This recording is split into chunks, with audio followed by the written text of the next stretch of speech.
I'm 22 now. Wait, I don't actually know what I'm gonna say. Recently, I turned 22. Now, age is just like how many years you've been on this earth, right? So you start at zero, you turn one after you've completed a year. So I've completed 22 years on this planet, right? And you learn a lot of things during that time.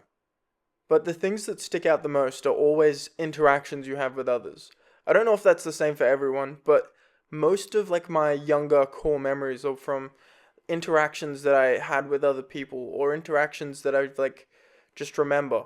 It's strange like that. Mind you, there's like interactions like or the things that have happened while I was like not talking to other people when I was like playing games and stuff when you're younger and you first complete a Pokemon game or something like that, like small little achievement kind of things. But most often memories are correlated with other people. So, one of the biggest takeaways I've got from the last 22 years on this planet is the interactions that you have with others. And so, for my 22nd birthday, we went camping out in Whoop Whoop, and I brought some of my closest friends. Obviously, not all my friends could come because it was in the middle of the week, and most of them work Monday to Friday, so a couple of them couldn't come. And then obviously not all my friends are just like out and about. Not all of my friends are in like in Australia. Like Robert, Ricky, they all live overseas. They're like well Ricky is different. He is a floater, my dude.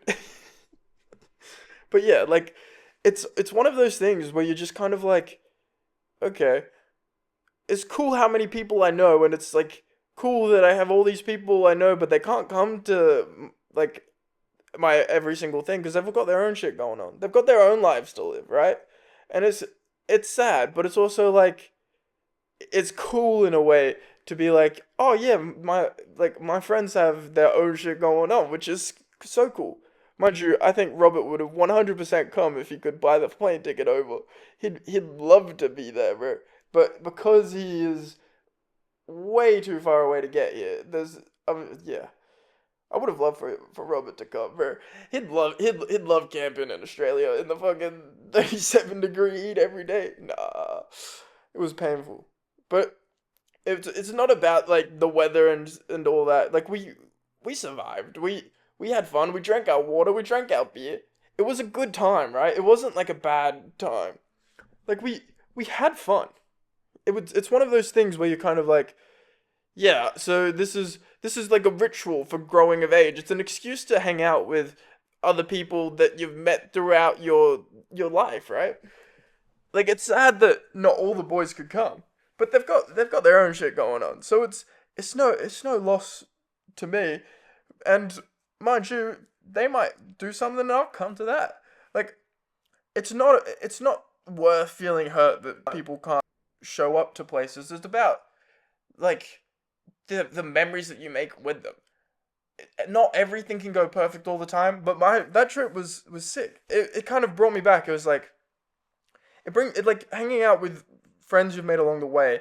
It's not just about those specific friends that you're hanging out with. It's about all the friends you've met through the whole time. Like those kinds of events where you've got all your old friends hanging out. You can remember back to these specific points and to these points in time where you're kind of like, yeah, so this is when I was doing this with like these other people. And you remember back to like all those kinds of things.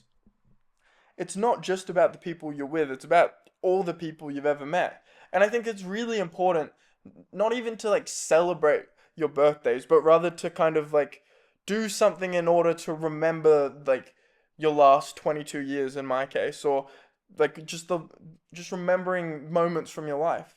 And I think that especially cuz my birthday's in February, I spend a lot of time thinking about the past in February and being like, "You know what? It wasn't actually that bad."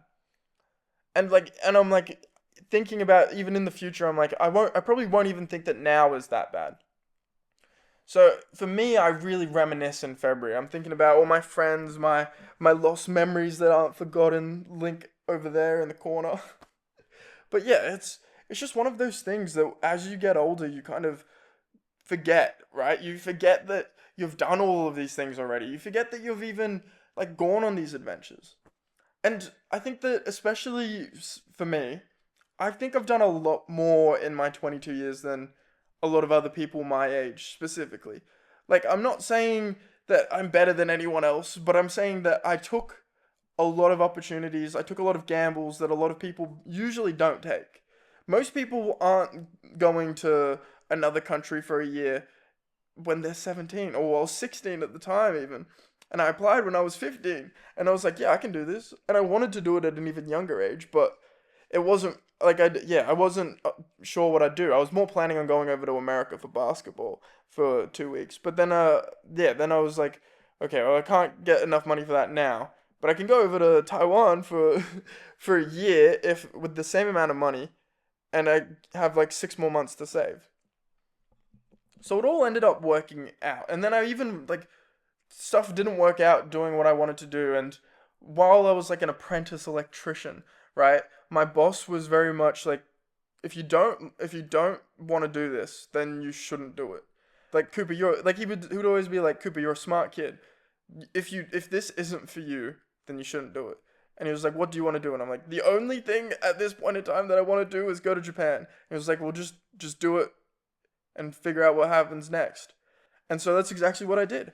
And while I was in Japan, I kind of had this like thing. I'm like, okay, I don't want to fall behind like when it comes to like actual career prospects for the future while I was there. And I was like, okay. And if I want to ever live in Japan like as a permanent resident, I need to do something, right? So I decided to go to university and study something because you can get visas in Japan so much easier if you got a bachelor's degree. So that's what I did. I'm now studying for a bachelor's degree, and then hopefully I can get to Japan in the next, or I can get permanent residency in Japan in the next 8 years. It's gonna be a lot of hard work. I'm gonna have to put my head down and put my head down and my hopes high. You know, I don't know what the exact saying is for this, but like in order to understand what you want to do, you need to do things. And I think a lot of people are too scared to do things. And yes, I understand it's everything costs money, everything is super expensive. But honestly, you can sacrifice so much. And if you sacrifice for the short term, you can get immense long-term gains. It's the same going like the same goes for retirement, right? Most people are like, "Oh, I'm not going to live till 60. I'm never going to be able to use my retirement." It's like it's better to gamble on you living till 60 than it is to not. Because at least gamble on you're going to live tomorrow, so don't waste today. Right? Like, so don't waste all of your money because you're like, oh, tomorrow might be the end of the world. It's like, there's no guarantee of any of that. People have been thinking the world is ending for the whole of history. I think that that's what comes with being like a sentient species, is that we just try to find the worst in things, or we overcomplicate things that don't need to be complicated. We've created this society, right, in order to benefit people. Because at first we were all in like these little tribes. We didn't have anything really going for us. We built tools and stuff, but like now we have like technology. The rate at which technology is growing is like in line with globalization, which is honestly an insane thing to think about. So as the years progress, the more and more global that the like economy gets, the more that it just starts to skyrocket up into like we went from sending people to the moon in 1969 to now we are sending like we have spaceships that land back on the planet after dropping off supplies at the International Space Station. Like that would have never been imaginable back in the day, bro. It's just like we have to understand that this life that we have, you have to believe that it's going to last longer than it will. So I know that everyone's like, oh, you have to live every second like it's your last. But it's like, no, if you do that, then you're setting yourself up for failure. Because most people these days are likely to live till 60. And if you're not making sacrifices now, you're going to be living the exact same way that you do now as you do when you're 60. Or you're probably living worse off. Like, I understand, especially coming from like people in Australia, like it's an unsustainable living crisis that we have here. And if more and more people come, then it's not actually very good for us, is it? Like we don't have the housing, food is expensive. It's not ideal, but in all of history people have had to make sacrifices. Like looking at my grandparents, right?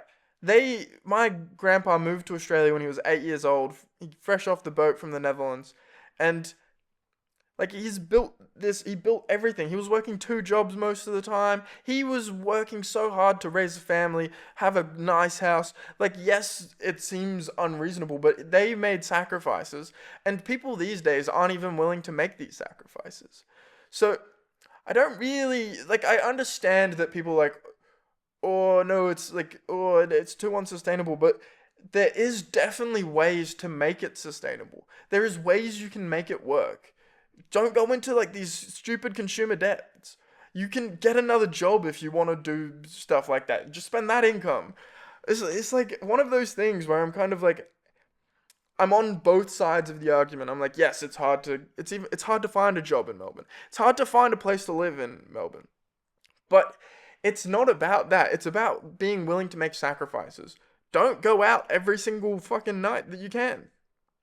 I think that's the biggest issue with young people in Melbourne is that they are like, oh yeah, it's unsustainable to live here. The price of beer is $15 from the. Well, you can't find a beer for even $15 anymore. It's like, yeah, well maybe if you weren't spending all your money on beers, then you would have money to do other things, right? Like you don't have to go out. You don't have to. You just need to sacrifice, right? People have been sacrificing forever in order to like get through this stuff. Like I understand that it seems like a huge wall to jump over now. Yes, it might take you more time to save up for like a deposit on a home loan, right? But if you're smart about it, you can do it. You just have to sacrifice. You have to sacrifice your time or you need to sacrifice going out and wasting your time, right? Like you could be working a part-time job and saving up for something else instead of going out every single night that you can. And it's not even like just don't go out. Just take 1 month and just chill, bro. Like stay at home, or if you want to have fun, maybe play some board games at home. Maybe. Like you don't have to. You like in order to do things, you need to sacrifice, right? And like being 22, it's kind of like taught me that like just like all the years that I've lived up till now has kind of taught me this kind of mantra of yes, anything is possible if you're willing to sacrifice. And that's been true for all of history. It's been true for all of history. I think the only reason why people are like, oh, why should I sacrifice when people like Elon Musk and all these other people never had to sacrifice anything? And it's like Elon Musk has a terrible social life, bro. He did sacrifice something. He sacrificed his ability to stay married, bro. You know? It's just like it's one of these things. Like people need to understand that sacrifice is just a part of growing up. It's just a battle that you need to fight every day, right? Turning 22 is just another number now. Because 21 is the last one that's really important. But now it's all about reflecting on the past, right? It's the same. Every single birthday, I think I tend to be more reflective and introspective about what I've been through over the past 20 plus years of my life from now on. You know? Well, I love you guys. Thank you for watching. Don't forget to like and subscribe. I'm below your blow kiss. I'll see you guys in the next one.